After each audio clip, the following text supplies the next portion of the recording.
Mari kita membuka Markus pasal yang ke-16. Saya kita baca sampai dengan ayat ke-8 deh, tapi kita nggak bisa menyelesaikannya gitu.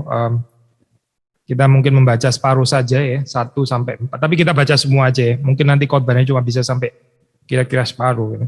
Setelah lewat hari Sabat, Maria Magdalena dan Maria ibu Yakobus serta Salome membeli rempah-rempah untuk pergi ke kubur dan meminyaki Yesus. Dan pagi-pagi benar pada hari pertama minggu itu setelah matahari terbit, pergilah mereka ke kubur. Mereka berkata seorang kepada yang lain, siapakah yang akan menggulingkan batu itu bagi kita dari pintu kubur? Tapi ketika mereka melihat dari dekat, tampaklah batu yang memang sangat besar itu sudah terguling. Lalu mereka masuk ke dalam kubur dan mereka melihat seorang muda yang memakai jubah putih duduk di sebelah kanan. Mereka pun sangat terkejut, tetapi orang muda itu berkata kepada mereka, jangan takut, kamu mencari Yesus orang Nazaret yang disalibkan itu. Ia telah bangkit. Ia tidak ada di sini. Lihat, inilah tempat mereka membaringkan dia. Tetapi sekarang pergilah, katakanlah kepada murid-muridnya dan kepada Petrus, ia mendahului kamu ke Galilea.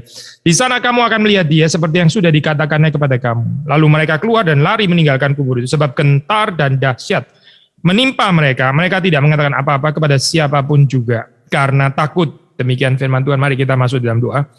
Tuhan berkatilah untuk perenungan di Minggu Paskah ini. Engkau yang boleh menyapa kami, dan kami sungguh berharap kami seumur hidup ini boleh mengerti apa artinya bersekutu di dalam penderitaan Tuhan, mati bersama dengan Engkau, sehingga kami juga boleh menikmati kuasa kebangkitan itu bekerja di dalam kehidupan kami. Kiranya Tuhan memakai hamba-Mu yang tidak layak, Tuhan yang melayakkan dan memberkati supaya melalui bibir mulutnya Tuhan berkenan untuk menyatakan firman Tuhan kepada jemaat-Mu. Berkati untuk minggu ini, berkati sepanjang hari ini Tuhan yang menguduskannya dan kami juga boleh menguduskannya di dalam Tuhan. Demi Yesus Kristus kami berdoa. Amin.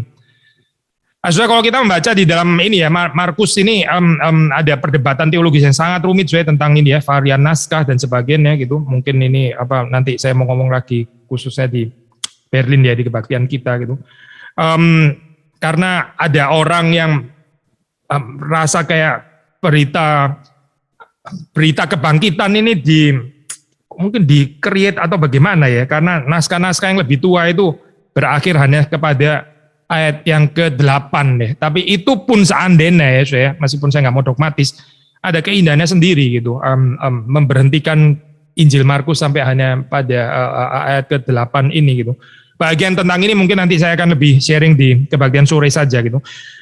Cerita kebangkitan ini menarik dan bagi saya ini ya nggak pernah jadi klise gitu, khususnya mungkin kalau kita belajar dengan rendah hati dari orang-orang yang sudah menggali sebelum kita gitu ya, karena itu juga baca melalui komentar itu always fruitful and meaningful, at least untuk saya sendiri gitu. Saudara pikir mungkin setiap tahun kita dengar khotbah Natal, khotbah Jumat Agung, khotbah Minggu Paskah ya, kayaknya putar di sana terus begitu ya, tapi sebetulnya nggak harus gitu. Nah, suatu kita membaca di dalam bagian ini ya, saudara melihat ini ada perempuan kan ya di sini ya, Maria Magdalena, Maria ibu Yakobus, Salome ya, membeli rempah-rempah untuk pergi ke kubur dan meminyaki Yesus. Perempuan-perempuan ini adalah perempuan yang juga hadir di salib ya, waktu Yesus bangkit. Mereka juga yang pertama yang privilege ya, tentu bukan karena jasa mereka ada di salib atau apa, bukan itu ya. Tapi kalau kita melihat memang kayaknya ada certain reversal motif di situ ya, untuk kesekian kalinya gitu, dan kayaknya yang pakai bukan cuma Lukas tapi juga Markus ya. Di sini saksi-saksi itu justru adalah perempuan gitu. Dari sini saja saudara, kalau kita mau berargumentasi sedikit gitu ya, maksudnya menjawab atau menyaksikan gitu bahwa iman kebangkitan itu bukan groundless. Kalau seandainya ini di falsified ya, seandainya adalah cerita yang dipalsukan gitu ya, yang menulis ya kurang pinter gitu ya. Kenapa pakai saksinya perempuan gitu ya? Itu agak bodoh sih gitu maksudnya. Judaisme itu nggak mengakui kesaksian daripada perempuan saudara gitu. Ini terus ditulis perempuan ya, gampang sekali ya, ini buktinya ini cerita palsu. Yang ditulis itu perempuan gitu ya. Makanya kita nggak bisa percaya gitu. Kalau orang niatnya palsu ya, agak pintar sedikit lah gitu maksudnya. Kenapa pakai ini gitu? Misalnya sekalian aja ya, itu namanya fantasi dan imajinasi kan knows no limit gitu kan ya. Saudara kalau sedang fantasi punya rumah, sekalian punya rumah yang gede aja, itu fantasi gitu loh, saya gratis namanya gitu ya. Masa sudah fantasi masih rumahnya gubuk, kalau seandainya ada orang lagi fantasi kok, sekalian aja gitu maksudnya. Ngapain fantasi pakai perempuan kayak begini gitu, nggak make sense banget lah di dalam hal ini ya. Bagian memang kita bukan penganut evidensialis ya, kita bukan mau membuktikan ya berita kebangkitan itu dengan argumentasi dan bukti-bukti termasuk bukti kubur kosong dan sebagainya gitu ya. Kita bukan penganut evidensialis ya. On the one hand, on the other hand ada lagu kayak tadi itu ya, saya nggak tahu saudara notice ya. You ask me how I know he lives. Ya, well, he lives within my heart. Kayaknya bukan jawaban ya itu sebetulnya gitu ya. Nah, nggak sih ya? Somehow juga bukan jawaban. Di satu ekstrem ada model evidensialis gitu ya, menyediakan bukti. Itu kan, lu terbungkam kan? Gak bisa enggak kan? You harus percaya kan bahwa Yesus betul-betul bangkit. Nah, ini bukti ini. Ayo sekarang bertekuk lutut gitu ya. Satu sisi ada model kayak gini, natural theology. Di sisi yang lain ya, kamu tanya bagaimana, by the way, bukan sedang kritik lagu ini ya, tapi ini namanya bagian daripada edifikasi. Lagu ini sih ada beauty-nya of course gitu. Kalau enggak saya sudah enggak masukin, sudah buang aja dari Kidung Reform Injili gitu ya. The fact bahwa kita masih nyanyikan, masih masukkan juga gitu ya, itu memang ada beauty-nya gitu. Tapi lagu ini bukan tanpa kritik, ya. Kalau sudah ini ya dari mana kamu tahu bahwa Yesus bangkit? Saya nggak tahu ya, nggak ini ya kayaknya memang groundless sih. Pokoknya hidup di dalam hatiku gitu misalnya. Nggak terlalu menolong ya, ini apa Yesus disempitkan di dalam wilayah subjektif kayak gini. Nggak bisa jadi showcase kayak yang seperti kita ngomong kemarin gitu ya. Nggak bisa gitu. Nggak bisa dihidupi secara komunitas juga gitu. Nggak tahu ya Yesus bangkit atau mana. Ya pokoknya aku tahu aja. Dan itu ada di dalam hatiku. Ini very private ya. It's a very private thing ya. Me and my religion, very private thing. You nggak usah tanya gitu. Saya juga nggak tanya kamu juga kan ya. Jadi kamu juga jangan tanya saya, itu live within my heart. Persoalan loh saya kalau kita mengertinya seperti ini gitu. Tapi of course ada di dalam pengertian positif kalau kita tafsirnya benar ya di dalam hal ini ya. Yaitu dalam pengertian apa saya? Ya saya mengaku kok, saya jujur. Memang saya ini orang bodoh gitu misalnya ya. Dan seharusnya ini ada resonans ya untuk saudara dan saya gitu. Memang kalau kamu tanya bukti-bukti evidensialis ya, melawan Bertrand Russell dan kawan-kawan gitu kayaknya, memang saya kayaknya nggak mampu sih gitu, dan nggak apa-apa juga sih. Saya nggak bisa ngomong gitu ya, tapi dia tahu dia betul, saya tahu dia betul-betul hidup dan saya boleh menyaksikannya dari kehidupan saya. Perhaps in that sense kali ya dalam pengertian ini. Tapi bukan hanya saya saja, tapi juga komunitas Kristen, gereja ya maksudnya. Tapi juga bukan cuma di dalam ecclesiastical sphere, tapi in the public square as well gitu. Saudara notice gak ya? Itu yang gak ada di lagu ini gitu. Jangan ngomong public square, ngomongin komunitas saja sudah gak ada. Cuma within my heart ya, bukan within our hearts loh. Within my hearts kan ngomongnya tadi kan. Betul gak sih? Itu totally inadequate ya. Within my heart itu gak adequate loh. Our hearts mendingan ya. Our hearts pun juga masih boleh diperluas lagi gitu. Maksudmu cuma di dalam gereja doang gitu. Within ecclesiastical sphere. Kalau kamu di universitas mendadak bungkam semua gitu ya. Karena Yesus somehow nggak bangkit di sana gitu. Nggak bisa begini sih. So, sekali lagi ya. Fakta bahwa cerita kebangkitan ini mencatat Maria Magdalena, Maria Bu Yakobus, Salome ya. Dan bukan laki-laki ya. Itu sudah menjadi satu kesaksian sebetulnya ya di dalam hal ini ya. Bahwa ya kenapa ya pakai perempuan gitu. Kan kesaksian mereka ini nggak diterima di dalam kalangan Yudaisme. Gitu. Kalau sengaja mau bikin cerita yang palsu, harusnya agak pintar sedikit pakai orang yang lebih penting gitu, lebih mengesankan dan sebagainya gitu. Orang bisa lebih terhasut untuk percaya gitu kan ya. Tapi ini sudah somehow wrong move from the very beginning. Tapi ini justru yang dikatakan oleh Paulus kan di dalam 1 Korintus ya. Tuhan itu memakai orang-orang yang sederhana gitu. Tidak banyak di antara kamu yang terpandang. Tidak banyak gitu. Bukan nggak ada sih. Tuhan juga nggak diskriminatif sih terhadap orang pintar. Memang enggak gitu. Tapi nggak banyak ya. Yang lebih banyak itu seperti saudara dan saya. Orang yang biasa-biasa saja. Dan kita nggak perlu malu dengan itu. Kita juga nggak perlu struggling untuk naik ke atas dan seterusnya. Memang nggak perlu gitu. Lihatlah perempuan-perempuan ini.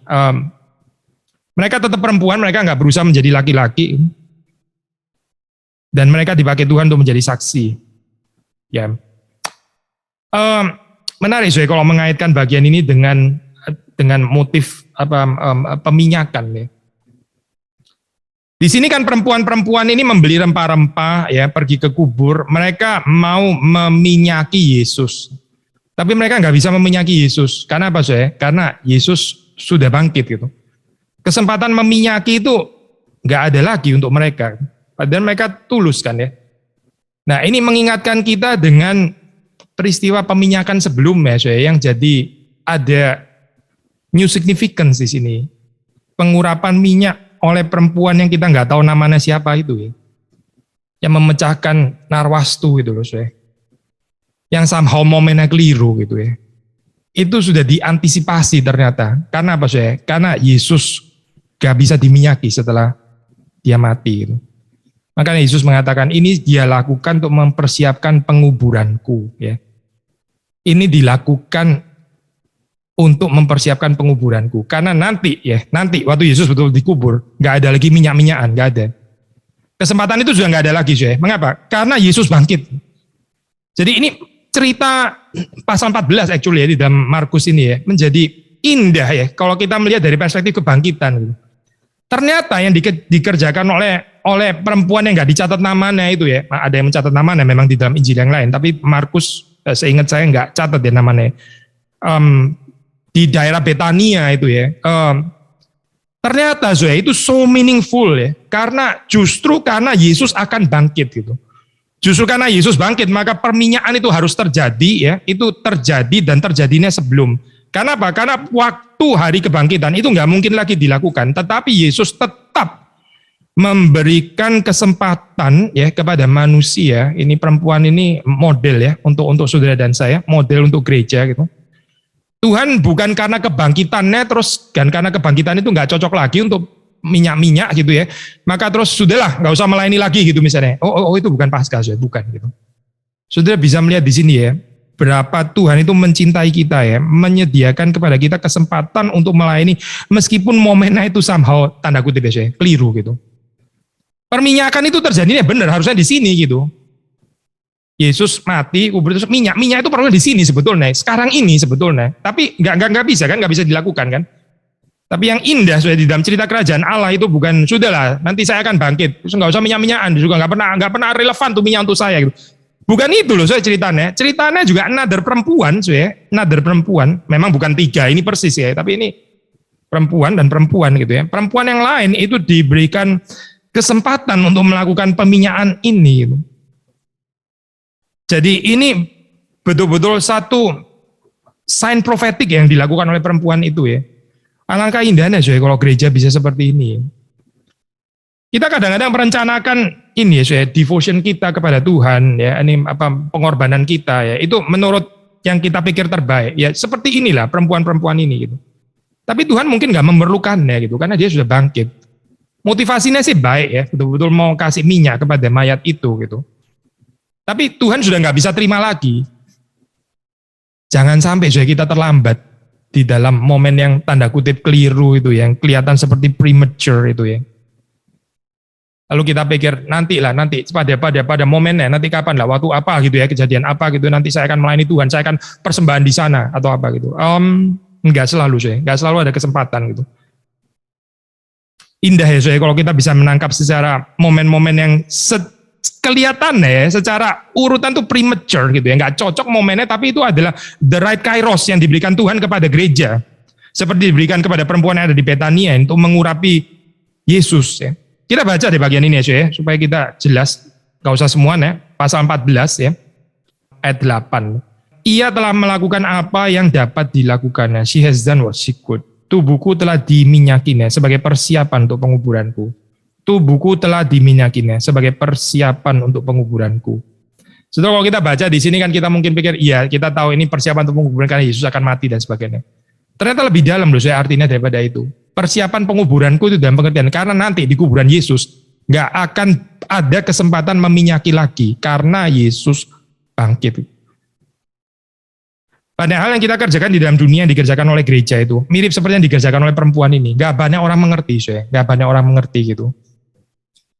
Seperti salah gitu, salah in so many levels, salah in so many aspects. Belum lagi ngomongin minyak narwastunya mahal dan sebagainya. Kenapa bukan untuk orang miskin? Banyak sekali kritiknya, banyak sekali gitu. Karena ini ngawur banget sih yang dilakukan di sini. Sudah gitu secara teologis momennya juga somehow salah gitu misalnya ya. Belum lagi urusan lu itu siapa ya mengurap-urapi Yesus kayak begini, lu nih siapa sih sebetulnya gitu. Apa-apaan sih dengan minyak ini? Lu sadar nggak sih itu sebetulnya siapa gitu ya? Perempuan itu nggak bisa interrupt seperti kita sudah bicara ya di dalam khotbah yang lalu gitu. Waktu ada perjamuan tuh laki-laki lagi makan, perempuan tuh nggak bisa main interrupt kayak begini nggak bisa. kecuali dia sedang bawa makanan ya itu oke lah gitu. Ini ya saya sangat-sangat ultra patriarkal memang ya pada saat itu gitu. Sekarang sih rada unthinkable kita karena seksis banget ya zaman dulu. Ya betul sih memang gitu. So, sekali lagi ya saya, yang dilakukan perempuan ini ya sebetulnya secara banyak perspektif itu banyak salahnya, tapi dari sisi Tuhan, Tuhan tahu inilah momennya gitu. Inilah momennya melayani Tuhan. Karena waktu Tuhan nanti ada di kubur itu dia bukan sebagai mayat lagi, tapi dia sudah bangkit. Bukan di dalam keadaan yang bisa diminyaki ya. Apa ya aplikasinya untuk saudara dan saya gitu. Apa aplikasinya untuk kita ya? Jangan bikin agenda sendiri, saya kapan kita mau berkorban bagi Tuhan ya. Even dengan motivasi yang baik sekalipun, bisa nggak cukup itu ternyata gitu. Kadang-kadang momen yang salah itu ya, tanda kutip ya, momen yang salah itulah yang benar gitu. Momen yang banyak diserang gitu misalnya, seperti kayak kecepatan, ini justru yang untuk nanti gitu. By the way, so ya, kalau mau ngomong gini, Lazarus somehow kan juga bangkit di momen yang salah gitu kan ya. Itu kan antisipasi kebangkitan kelak sebetulnya gitu. Tapi Yesus bilang, I am the resurrection and the life. I am, bukan I will be, I am. Sekarang, somehow. Momennya salah ya kayaknya ya. Bangkitin sekarang ini harusnya nanti kan ya. Itu yang dipercaya ini kan, siapa? Siapa? Maria atau Marta? Ya. Aku percaya nanti dia akan bangkit di hari. Ya iya ini general eskatologi. Yesus bilang, I am. Sekarang. Salah momennya itu sebetulnya. Bangkitin di situ tuh salah. Ya tapi ini yang benar. Karena Jesus is the life and resurrection. Gak salah jadinya gitu. Tapi secara kronologis kayaknya kok di sini ya, maka ada perdebatan-perdebatan. Lazarus mati lagi nggak mati lagi itu pertanyaan nggak relevan sama sekali sudah betul-betul. Karena bukan itu poinnya untuk Yohanes gitu. Saudara kok jadi mikir ini sebetulnya dibangkitkan untuk mati lagi dan sebagainya. Ini mau kemana sih teologi kayak gini? Bukan itu sama sekali poinnya gitu. Poinnya itulah Jesus is the life and resurrection. Makanya dibangkitkan pada saat itu gitu. Sudah kita terima sampai situ saja gitu. Nggak usah spekulit lagi dia mati nggak mati lah, ntar mati lagi karena Yesus harus yang pertama dan sebagainya. Pertanyaannya nggak fruitful buat saya gitu.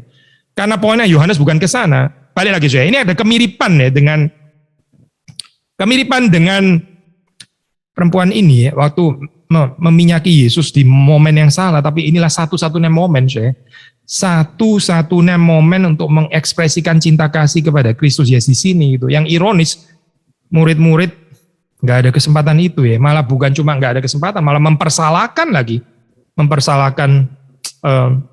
perempuan itu gitu ya. Kalau dari perspektif saya nggak ingat ya, kalau nggak salah Yohanes, perspektif Yohanes memang yang terutama disoroti yang ngomong gitu Yudas gitu kan ya. Tapi penginjil yang lain mengatakan itu mereka, ya berarti kayaknya murid-murid termasuk. Ini bukan cuma kengawurannya Yudas saja, gampang sekali saya ngomong. Yang ngawur itu selalu Yudas gitu ya. Yang lain sih semuanya oke, semua yang bermasalah itu selalu Yudas pokoknya gitu ya. Injil yang lain kayaknya nggak terlalu sepakat saya dengan itu gitu. Ya Yudas memang bermasalah betul ya, tapi yang lain bukan lebih nggak bermasalah loh. Kalau di dalam perspektif Injil yang lain juga mempermasalahkan juga. Ini gimana sih perempuan ini gitu ya? Kenapa sih dia itu sebetulnya melakukan ini? Premature ya. Momennya salah, tapi itulah momennya saya. Dan ya kita gereja juga di dalam momen-momen seperti itu ya, tangkaplah saya momen yang tanda kutip salah itu gitu. Tapi itu kairos yang betul-betul diberikan oleh Tuhan untuk kita melayani. Lalu buahnya kapan? Gak ada yang tahu. Pada saat itu waktu perempuannya meminyaki, gak ada satupun saya yang ngerti gitu ya. Yesus pun juga gak ngomong pada saat itu ya, bahwa ini harus terjadi sekarang karena nanti aku akan bangkit. Karena waktu saya dikubur nanti ada orang meminyak. Gak ada, pemberian itu gak ada sama sekali. Dan ini benar-benar gak ada yang tahu di sini. Perempuan ini pun juga kayaknya kalau kita assume sederhana juga nggak tahu juga gitu. Dia terbatas lah pikirannya ya. Yesus juga nggak kasih tahu, apalagi murid-murid yang curiga itu lebih nggak tahu lagi gitu. Siap nggak saya sudah melayani seperti ini? Zero recognition loh saya, zero. Bukan cuma zero recognition, full of critics. Semuanya salah ngerti ya. Sudah gitu, Yesus pun silence pada saat itu ya. Yesus nggak totally silence to be precise ya. Yesus mengatakan ini sih yang dia kerjakan ini beautiful. Itu dalam hal ini dia nggak silence. Tapi Yesus silence dalam pengertian Yesus nggak menjelaskannya kaitannya dengan nanti yang dikubur itu akan nggak ada kesempatan. Nggak ada penjelasan itu nggak ada gitu. Nggak ada yang ngerti soal kaitan itu sama sekali gitu. Yesus pun juga nggak menjelaskan. Gitu. Tapi dijelaskan waktu baru ya ini waktu masuk kepada Markus 16 baru kita ngerti. Oh ternyata yang dulu dikerjakan itu untuk ini dan bahwa itu tuh harus ada. Harus ada, harus ada yang meminyaki Yesus, itu harus ada. Itu harus ada. Tapi perempuan-perempuan ini nggak ada kesempatan. Yang ada kesempatan justru adalah perempuan yang berbahagia itu ya. Perempuan yang habis-habisan itu. Minyak narwastu ya, sama sekali bukan minyak yang murah gitu. Ini kesempatannya ada pada perempuan itu gitu. Ya berbahagialah kalau kita bisa menjadi gereja seperti itu ya. Gereja yang habis-habisan untuk Tuhan. Meskipun seperti kayak salah timing gitu.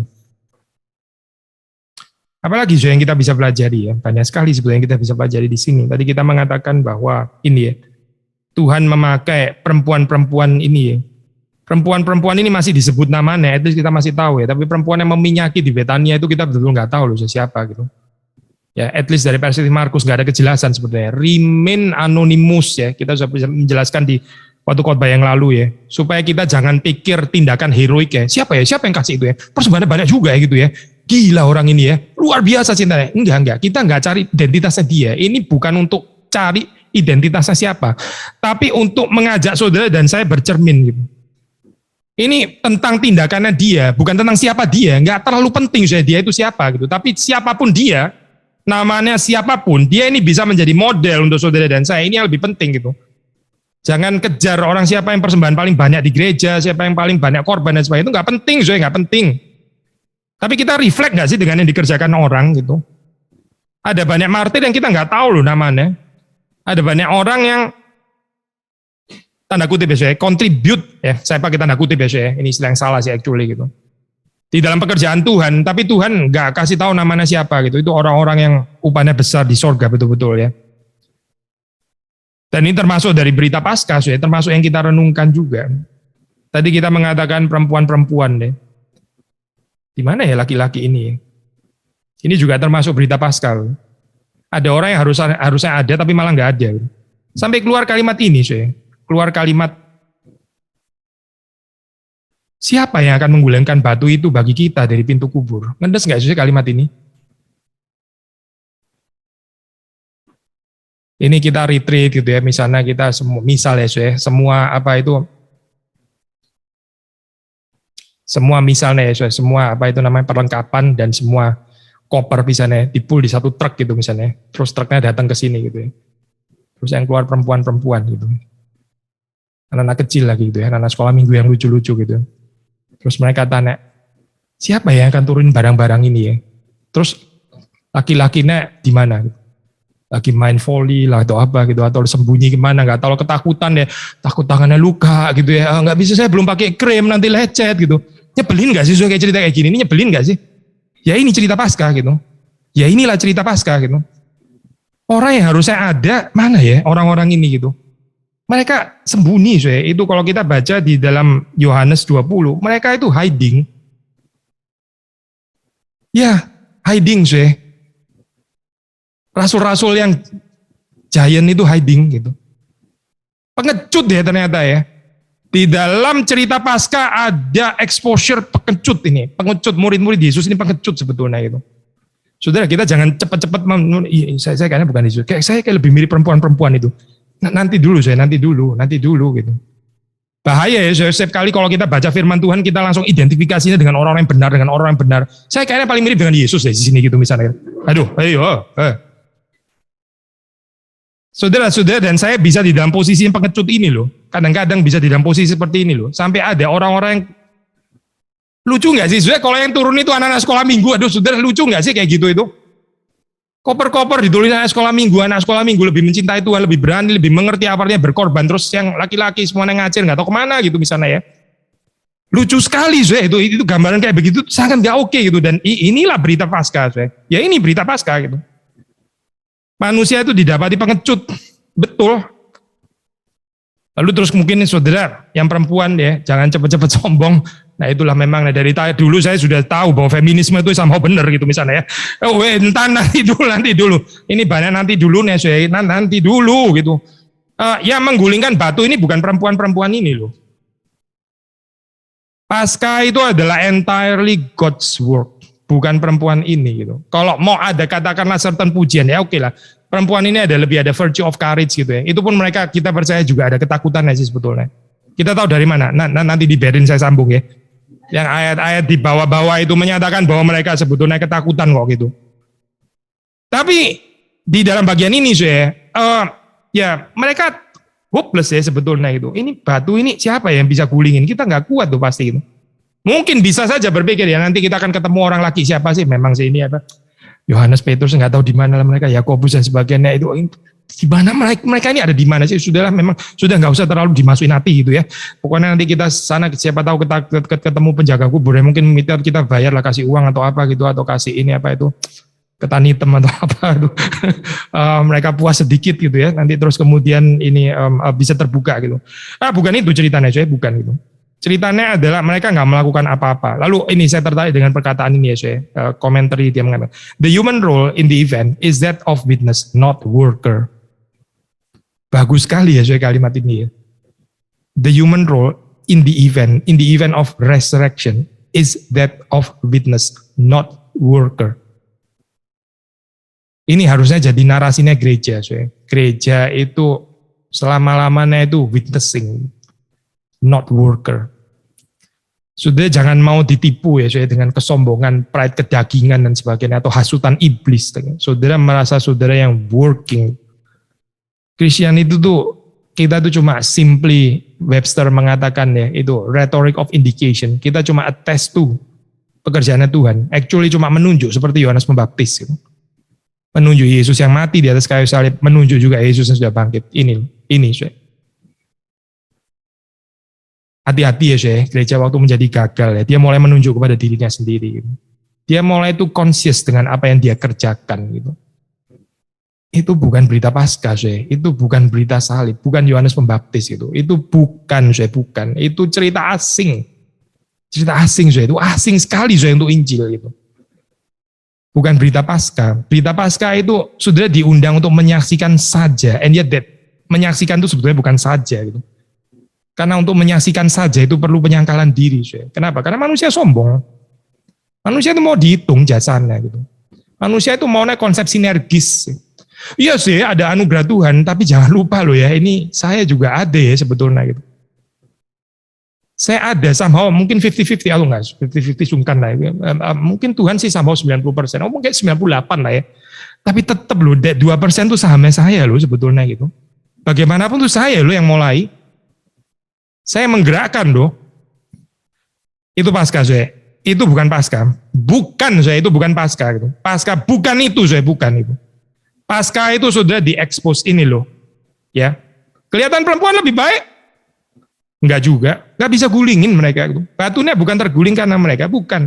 Ini God's entire work.